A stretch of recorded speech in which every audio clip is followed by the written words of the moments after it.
सोमवार के दिन भगवान शंकर को अगर जल चढ़ाया जाता है तो हमारे घर में शीतलता का अनुभव होता है। शिव महापुराण तो यहां तक कहती है अटकलियों में पड़ रहे हो, आपका कोई काम अटक रहा है, कोई काम नहीं हो रहा, बहुत परेशान हो गए, बहुत थक गए उस काम के लिए, सबके हाथ भी जोड़ लिए, सबके पास होकर आ गए, पर वो काम बढ़ ही नहीं रहा, तो निवेदन करते हैं घी के दिए में काली तिल डालकर सोमवार के दिन शंकर जी के मंदिर के सामने तुम रुका जी का नाम लेकर दिया लगाकर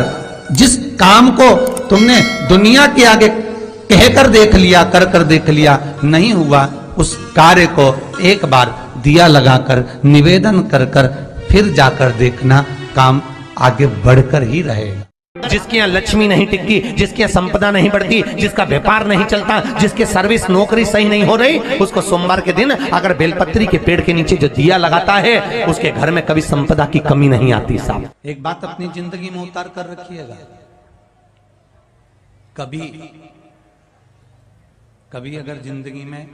कहीं अटकलियों में पड़ रहे हो, कहीं तुम्हें ऐसा लग रहा है कि मैं बहुत अटकलियों से निकल रहा हूं, एक समस्या पूर्ण होती है, दूसरी समस्या पड़ जाती है, दूसरी समस्या पूर्ण होती है, तीसरी समस्या पड़ जाती है, तीसरी समस्या पूर्ण होती है, चौथी पड़ जाती है, तो एक काम जरूर करना कि बेलपत्री के वृक्ष के नीचे बेलपत्री की जड़ में लाल चंदन का पानी 1 लोटा प्रत्येक सोमवार को चढ़ाना प्रारंभ कर दीजिए, अपने आप अटकलें सुलझना। एक बात बहुत ध्यान लगाकर सुनिएगा, एक बेलपत्री और उस बेलपत्री में एक चंदन की बिंदी और एक अक्षत का दाना मात्र रखकर भी अगर शिवालय पर चढ़ा दी जाती है, एक बेलपत्री, एक चंदन का बिंदी, और चंदन फिर निवेदन करेंगे आज के जमाने में तुम लोग सब घिसा घिसाया पढ़ाया डब्बी का सामान ले लेकर, वो नहीं, चंदन की मुठ्ठियां रखो, थोड़ा सा भी घिसो, जरा सा भी घिसो, उसकी एक बिंदी और एक चावल का दाना जब हम भगवान देवाधिदेव महादेव को समर्पित करते हैं, अपनी कामना कर समर्पित करते हैं, तो निश्चितता है कि आपने व्रत करा ना करा, आपने उद्यापन करा ना करा, आपने अनुष्ठान करा ना करा, शिव महापुराण की कथा कहती है शंकर भगवान उसका फल शीघ्र प्रदान कर दे। एक बात अपने जीवन में उतार कर रखिएगा, सोमवार की अष्टमी, शिवरात्रि या सोमवार प्रदोष बन सके तुम्हारे पास में शिवालय हो या बेलपत्री का वृक्ष हो,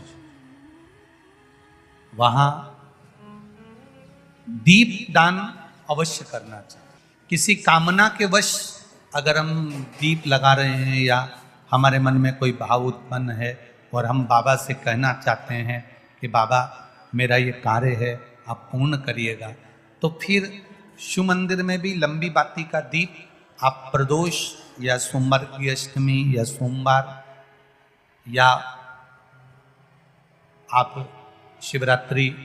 को बाबा से निवेदन कर लगा सकते। हाँ, विशेष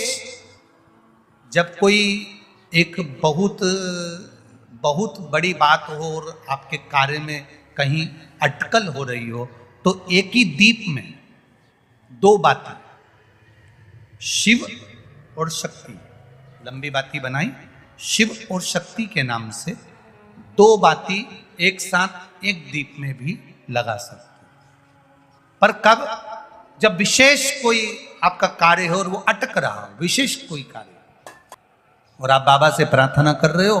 तो 2 बाती का भी प्रयोग आप कर सकते हो। दिया लगाया जाता है बट वृक्ष के नीचे, लौंग का मात्र भोग रख दिया जाता है, लौंग मात्र, अगर बट वृक्ष के नीचे दिया लगाकर एक लौंग का जल या लौंग भगवान बटकेश्वर महादेव के नाम से भी अगर शिव को समर्पित करी है, तो ये निश्चित है कि कर्जा कितना भी भारी होगा वो कर्जा चूकेगा जरूर, और कहीं ना कहीं से लक्ष्मी की व्यवस्था देवाधिदेव महादेव करेंगे। जिस व्यक्ति पर कर्जा बहुत ज्यादा मात्रा में हो जाता है और कर्जा चूकता नहीं है, आप बहुत प्रयास कर लिए, करोड़ों रुपए का कर्जा हो गया, यहाँ से लिया वहाँ दिया, वहाँ से उठाया वहाँ दिया, वहाँ से उठाया वहाँ दिया। तो निवेदन है, कभी मौका लगे कर्जा मुक्ति के लिए सारे वृक्षों में अगर कोई श्रेष्ठ वृक्ष माना गया है तो वो बट का वृक्ष माना गया।